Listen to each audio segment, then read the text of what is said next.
வணக்கங்க. இந்த மரத்தை பாருங்கள், ஆலமரம். அதுக்கான கொஞ்சம் இடம் கிடச்சோடனே அதனுடைய இருப்பை வந்து எப்படி காமிச்சிருக்கு பாருங்கள். மரத்தில் வந்து சுவர் இருக்குது, சுவரில் வந்து மரம் இருக்கானே தெரியல. அதனுடைய இருப்பு பகுதியை ஆழமாக வேர் செலுத்தி அதனுடைய இருப்புத்தன்மையை காமிச்சிருக்கு.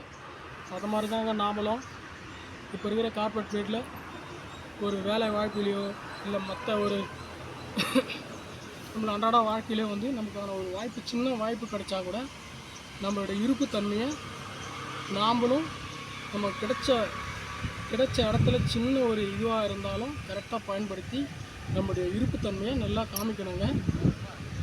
ஒரு வாய்ப்பை சரியாக நம்பிக்கைத்தன்மையோடு சரியாக பயன்படுத்தணும். நம்பிக்கைத்தன்மையாக இருக்கணுங்க. நம்பிக்கைத்தன்மையாக இருந்து நம்மளுடைய வாய்ப்பை சரியாக பயன்படுத்தணும். நம்மளுடைய இருப்புத்தன்மையை ஆழமாக வேறு வந்து செலுத்தணும். நம்ம தோற்கடிக்கணும்னு நினச்சோம்னா தோற்று போகிற அளவுக்கு நம்ம வந்து அதெல்லாம் கூட தேவையில்லைங்க. இன்னொருத்தருக்கு டிபெண்ட் பண்ணி இருக்கிறது தேவையில்லை. நம்ம இருப்புத்தன்மையை நம்ம வந்து நிலைநாட்டணும். நன்றி, வணக்கம்.